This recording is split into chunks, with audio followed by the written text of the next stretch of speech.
말씀하신 대로 저는 뭐 공수처도 찬성하고 이제 검경 수사권 그 조정도 찬성을 합니다. 근데 다만 많은 부분들이 이제 검찰에 대해서 오해하고 있는 부분 중에 하나가 뭐냐면은 검찰의 정보력이에요.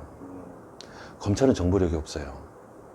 예를 들어 가지고 지적재 사건, 산업 스파이라고 그러죠. 뭐 그런 것들은 국정원에서 이첩을 받고요. 대부분의 사건들은 경찰에서 이첩을 받습니다. 그건 아마 공수처도 마찬가지 문제는 될 거예요. 정보를 어디서 얻느냐라는 문제가 있을 것 같은데, 근데 정보와 수사력을 다 가지고 있는 데는 딱 하나예요. 경찰이죠. 그 다음에 국정원이고요. 근데 경찰은 지금 뭐 의견까지 다 합치면 10만 명이 넘는 거대한 규모를 가지고 있습니다. 지금까지는 형사소송법에는 검사, 지금 검경 수사권 조정하기 전에는 수사권은 수사의 주재자는 검사라고 되어 있었고요. 사법경찰관은 경무관 이하가 수사를 책임지게 돼 있었습니다. 즉 치안감 이상은 수사 권한이 없었어요. 그렇기 때문에 위에는 일종의 인사권이라든지 행정적인 어떠한 역할을 하는 것이지, 정확하게는 치안감이나 경찰청장들, 예를 들어 울산지방경찰청장도 마찬가지입니다. 수사에 개입을 하면 안 됩니다. 지금까지 법률상으로는. 그리고 수사 보고도 받으면 안 돼요. 사실은. 그런데 현실상 경찰의 수뇌부들은 언제나 개입을 해왔고, 그리고 어떻게 보면 또 당연하게 여겨져 왔어요. 예를 들어서 뭐 연쇄살인 사건이 났을 때 그것도 수사인데, 예를 들어서 경찰청장이 거기에 대해서 아무것도 모르고 있으면은 그건 뭐 욕먹을 일이었죠. 그렇기 때문에 어느 정도는 이제 그 용납이 돼 왔던 것인데, 이제 문제는 경찰이 독자적인 수사권을 가지게 됐을 때는 그것이 심각한 문제가 될 수 있습니다. 그래서 이번에 수사권에 대한 검경 수사권을 할 때에 하나의 세트로 들어가 있는 게 그거예요. 행정경찰과 사법경찰을 분리시키는 거죠. 그것이 이제 마지막 남은 과제인데, 그 부분이 반드시 이루어져야 돼요. 그 부분이 이루어지지 않으면은 우리가 예상하는 것보다도 훨씬 더 무서운 결과가 초래될 수 있어요. 중구가 어르신을 잘 섬기는 것도 중요하지만 3대가 잘 어울렸으면 좋겠다. 아이들을 다시 돌아올 수 있게 했으면 좋겠다. 그럼 아이들을 어떻게 하면 돌아올 수 있게 할 수 있을까? 결국은 좋은 교육 환경을 좀 제공했으면 좋겠다. 그 중에서도 저는 특히 이제 그 구도심, 원도심이라고 하죠. 이제 그 부분에 대해서 우리가 어떻게 볼 것이냐. 이것을 서구나 유성구, 신도시, 노은동처럼 삐까뻔쩍하게 만들 것이냐. 그렇게는 돈을 몇 조 원을 들여도 해결이 안 될 것 같다. 지금까지 실패해 왔고요. 그렇다면 뭐냐? 결국은 우리에게는 이제 문화가 있고 스토리가 있다. 적어도 다른 외국에서 알트슈타트라고 하는데요. 거기서는 신도시보다는 항상 구도심에 사람들이 많이 모이고 바글바글 합니다.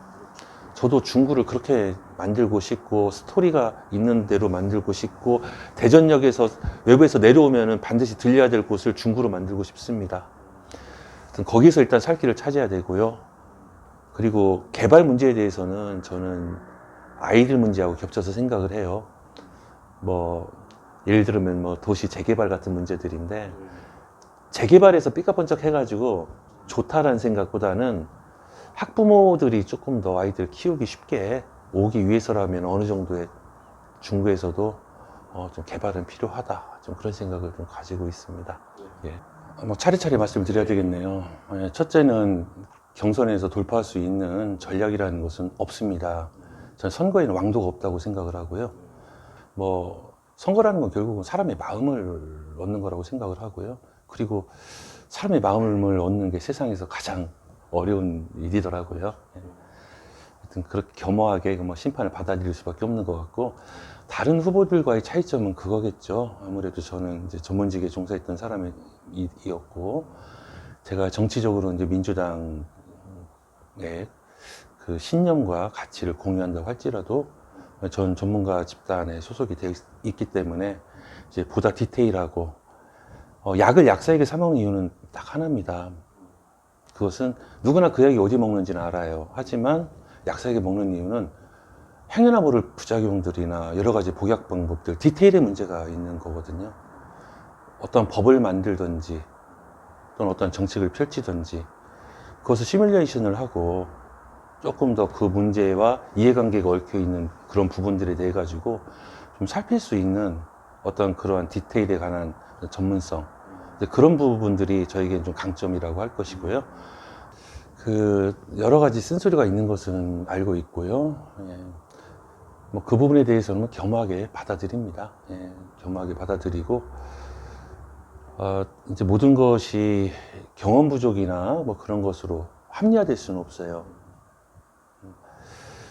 그렇지만 이제 중국에서 벌어진 일 중에서 가장 큰 저의 개인적 신념에서 갈등은 이제 당이라는 입장과 그 다음에 적어도 기초의회라고 할지라도 의원들의 이제 독립성, 그런 부분들에 대해서 저도 스스로 많은 고민을 했고, 제가 명백하지 않은 것이라면 당론을 정하지 않는 쪽으로 해서 운영을 해왔습니다. 대신에 제 개인적인 의사는 전했죠. 저는 시끄러운 소리는 들었는데 어떻게 보면 거기에 대해서는 좀 자유로운 것 같아요.